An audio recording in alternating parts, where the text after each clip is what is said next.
Okay, so eto, panibagong vlog po ulit. Nagbabago na ba ang pamuno ni Pangulong Bongbong Marcos tungkol sa ICC jurisdiction? Ngayon, dati kung matatanda natin si dating DOJ saka Solgen Solicitor General Minardo Guevara ay matindi ang sinasabi noon na ayaw nila na may pag-cooperate sa ICC kung may dumating man warrant.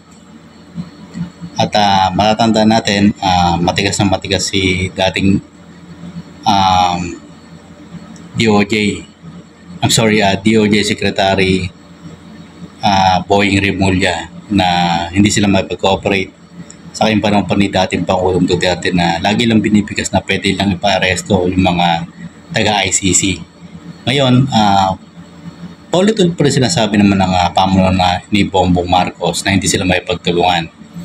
Pero ngayon, parang medyo lumambot ang administrasyong Bongbong Marcos. Dati sinabi na pag-aaralan nila yung implication sa tungkol sa ICC, sa warrant, yung simula na silang bastusin ng mga grupo ni dating Pangulong Duterte. Nagkakaroon na ng friction sa grupo nila ng Uniteam, saka TTS, at saka PBBM supporters. Ngayon may bagong developments na parang tuloy na lumalambot. Sinasabi nga nila na hindi sila may pagtulungan sa ICC. Pero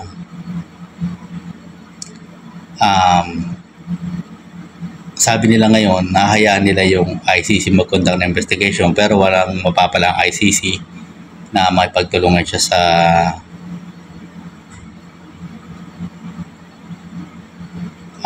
walang mapapala ang ICC na may pagtulungan ang hindi makakaasang ICC na ang gobyerno ng Pilipinas o administrasyong PBBM ay may pagtulungan sa kanila sa kanilang investigasyon. Pwede sila mag-conduct ng investigation, hindi sila i-assist ng gobyerno, pwede sila mag-interview ng mga witnesses hanggang gusto nila. Ngayon, eto matindi. Natatandaan nyo yung sabi ni dating Senador Antonio Trillanes na hindi may pag-cooperate ang Pangulong Bongbong Marcos, hindi man yung kanyang administrasyon sa ICC pag may dumating na warrant, idadaan ito sa Interpol. So ano ba yung Interpol? International Police Organization. Kapag kasama ka sa bansang yan, ay obligado kang tumugon sa kanilang request. Kasi kung meron ka rin wanted sa ibang bansa na miyembro din ng Interpol, paano yan? Kung hindi rin sila tumugon sa request mo na ipahuli yung fugitive o wanted sa kanilang bansa na wanted dito sa Pilipinas halimbawa. So magkakasira yan. So international agreement yan at hindi dapat balewalain. Para yung napansin nyo yung nangyari kay Congressman Arnie Tevez, diba? Interpol yun na ipag-cooperate yun yung Timor-Leste hanggang sa ma-hold o eto, pinaporos pa lang yung kay Arnie Tevez. So eto, sabi ni Senador Bato de la Rosa na hindi may pag-cooperate ang Pilipinas kahit sabi mong Interpol kasi wala doon sarili itong police. Pero kung mapapansin mo, ang Interpol, requesting body. So kung nandun yung wanted, yung police ng ibang bansa ang huhuli, yung host country, kumbaga. Hindi ito pwedeng tanggihan kasi nga yung paliwanag ko kapag meron ka reward sa ibang bansa, lalo na kapag ito yung dinenied mo na nag-request din sa'yo dati, pwede ka rin lang ipolitika na wag na rin hulihin yung wanted sa bansa nila dahil sa ginawa mo, di ba? Na sila nga nagre-request sa'yo dati, hindi ka tumutugon. At yung ibang bansa rin, pwede ka rin batikusin, ba't naging membro ka pa ng Interpol kung hindi ka tutugon sa request. Kasi nga, kaya may Interpol para pag nagtago yung, kasi jurisdictional yan Kapag nandun yung wanted nila, mas madali mahuhuli kasi merong Interpol, merong requesting body. Kumbaga meron silang kasunduan. Ngayon, sabi ni Senador dati, yung nakaraan araw lang, sabi ni Senador Bato de la Rosa, hindi rin mangyayari, hindi mapag-cooperate. Pero nakita niya naman yung tugon ng PBBM administration ni Pangulong Bongbong Marcos na kapag may dumating na warrant of arrest at idanan sa Interpol, hindi makikialam ang pamahalaan o gobyerno ng Pilipinas. So, ibig sabihin, kung huliin sila ng Interpol o mag-request ng assist,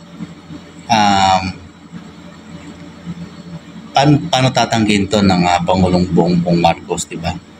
So, piniliwanag ko kanina yung mga implication.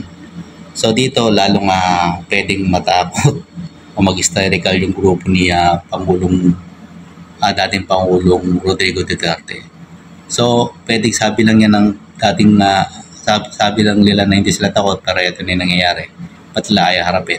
Diba? Kung wala namang kasalanan. Saka, ang sabi ni Pangulong Bongbong Marcos, hindi sila maipag-cooperate.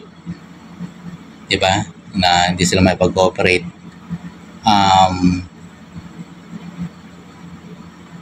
Baka sabi lang nila yon, pwedeng ganon. Kasi total binabasos na siya ng grupo ni dating Pangulong Duterte. So hanggang dito lang po muna yung vlog. Magiging exciting part to. Ang masama sa bandang huli, siguro ginagawa ito nila para mag-isip yung dating Pangulong Duterte sa kanyang grupo niya. Total binabas sila, sinasaywar sila ng administrasyong PBBM. So hanggang dito lang po muna yung vlog. Itong ICC magpapasakit sa ulo ng grupo ni dating Pangulong Duterte. Hanggang dito lang po. Ay maraming salamat. Magandang araw.